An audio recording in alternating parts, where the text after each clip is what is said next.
Hey everyone, this is PrinceWatercress, and welcome back to Let's Play Sly Cooper in the Thievius Raccoonus for Sony PlayStation 2 again. In the last video, we took on a grave undertaking as well as the Lair of the Beast. We got started with Ms. Ruby's hideout. A few things I should mention before I start this video's levels. One, I've always liked the music for this hub. I've always liked the music for the Swamp's Dark Center, and so for the last video and the video before it, as well as this one and what I'm guessing is going to be the next video or two, I will have a link to the music for this hub in the description to all the videos where I am in this chapter of the game.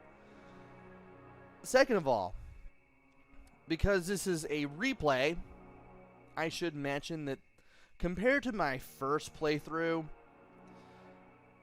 this place is looking a lot better here than it did last time because, again, I was experimenting with OBS to see how to make it work, and it took 2 Sony PlayStation 2 game playthroughs to make that happen.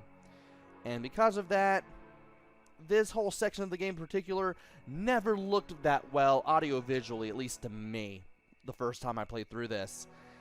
And now that I've gotten things figured out, well, this part of the game looks a lot better. As a matter of fact, this whole replay, at least visually, looks a lot better.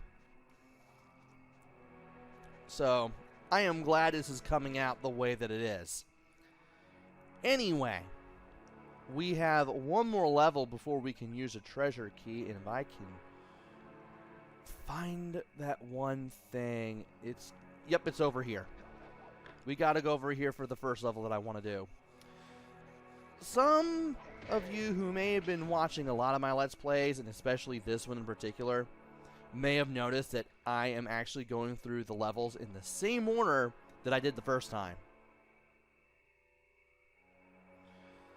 That's because it makes making the notes, the blog entries for these videos, easier. Sly, the only way to open up that voodoo gate is by lighting all 25 tiki torches with the flamethrower on your swamp skiff. Use the left analog stick to steer and press the X button to fire the flamethrower. Oh, and one more thing.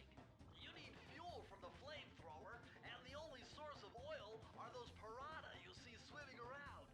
Run them down with a boat. One fish fuels one shot.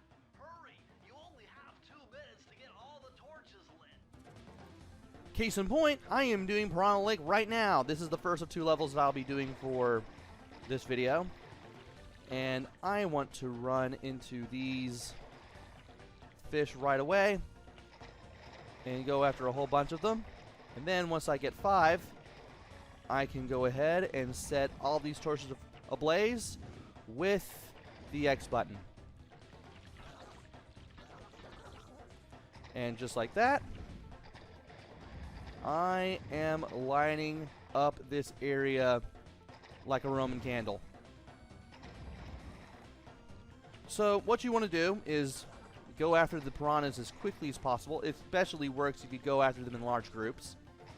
How running over a piranha gives you fuel for a flamethrower, I will never know. I don't even know how that even works. But once you get enough flames to light up 5 torches, you want to keep all of the lit torches close to each other so that way you know where you've been and where you need to shoot the flames next.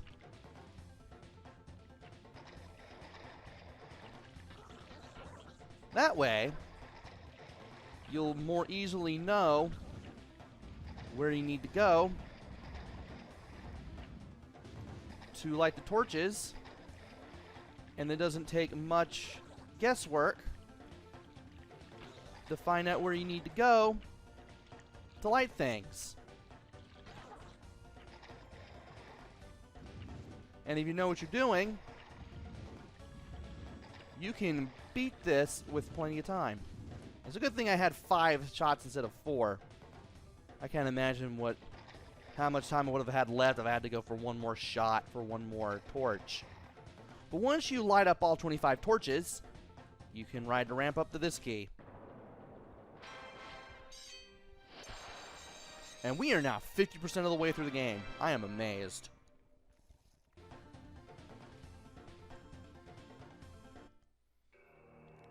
Alright.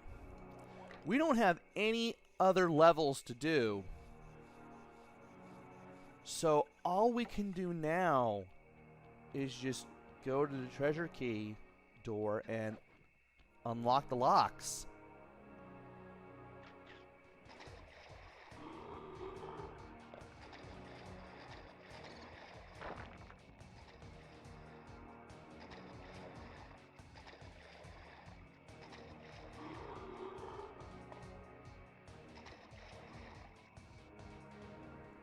And just like that, the beast from the Lair of the Beast level shows up, breaks this gate, and you can continue on after smacking the spider with your cane, of course. Looks like this is some kind of giant voodoo egg beater to stir up that unsanitary mess.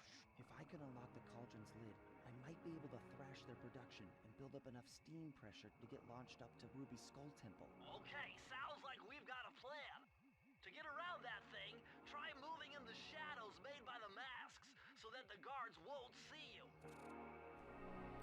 In other words, make sure you're always walking around in front of the mask. That way you don't run into the spotlights.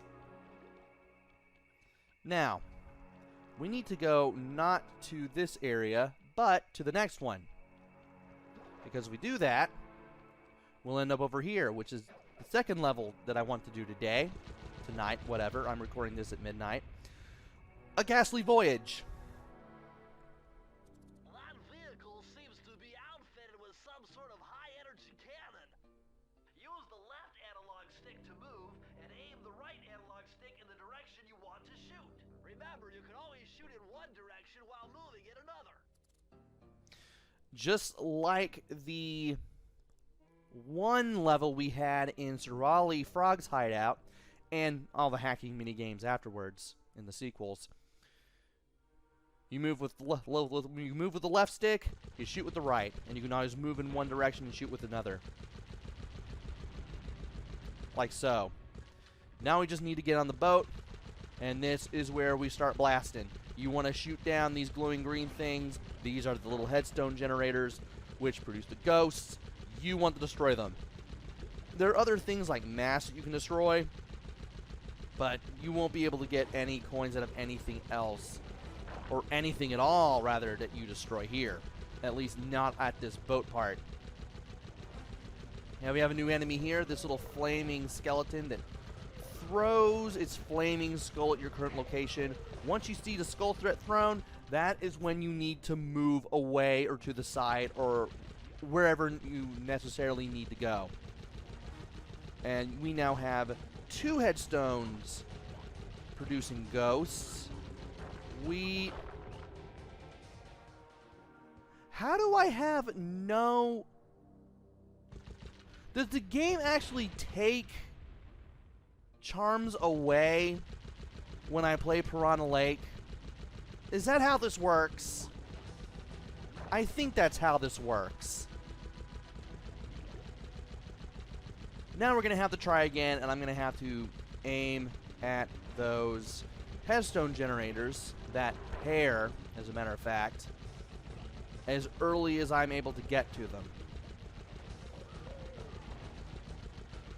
And of course, this thing has a barrier around it, so you have to get past that in order to shoot the guy throwing his skeleton at you multiple times. Alright. If I can do it this way. Oh my gosh, you gotta be kidding me. Maybe if I rotated the gun, I might be able to do this. There we go. Now we can get off the boat finally. And we are going to need the coins that we get from destroying these barriers, because this is how we're going to get our charms back. It's the only way that we can do it. Aside from shooting down enemies and other things, of course, but, well, you're going to get most of your money from the barriers, which I don't mind doing, just as long as I can just stay on the move and just destroy everything that I possibly can. As long as I can do that, getting money around here won't be too much of a problem. And what do you know, I'm already up to 50 coins again already. And I wish destroying enemies was able to get you that money. Sadly, it doesn't. But I can get right in close, destroy one of the headstone generators, and then make it easy to destroy the other one. Just like that. And I am now at 82 coins, and I already have enough, nearly enough rather, for really, it looks like I'm going to have to sweep around in order to not get destroyed. According to my paranormal scanner, that flowing soup is really highly charged ectoplasm. It's just got to be the source of power for those headstone generators. And we find out how the headstone generators are being powered by Bentley as soon as we destroy all the enemies around here. And what do you know? I got myself a gold charm. Now I have 2 hit points again. I can do a lot better here than I did last time. Because again, I came in to Piranha Lake with 2 hits. And for some reason the game decided to take them away from me as soon as I entered Piranha Lake. I don't know why. But anyway, let's go up this ramp, and we need to be careful, destroy the barriers that are in our way. There is another checkpoint there. I want to utilize that. And if I can destroy the barriers as quickly as possible, I can get to the headstone generator and destroy things. Why did I run into that? That was a terrible, terrible idea. Well, it looks like I'm going to have to do some swooping around in order to A, get some coins, and B, get to these enemies, so that way I can more easily destroy the barriers for more coins. I still have 1 hit left, but, well, I wish I was coming into this with 2. Oh well. But now we need to sweep around. Remember that we can always change directions on the fly whenever we need to. We need to make sure that we work on the barriers as we do this.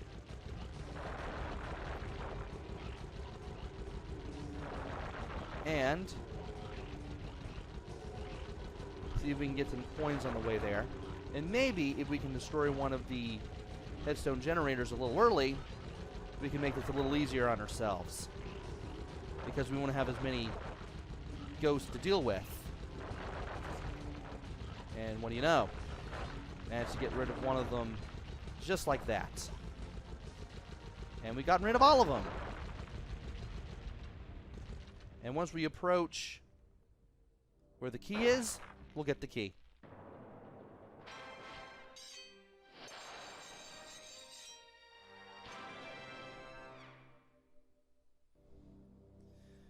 Those 2 levels,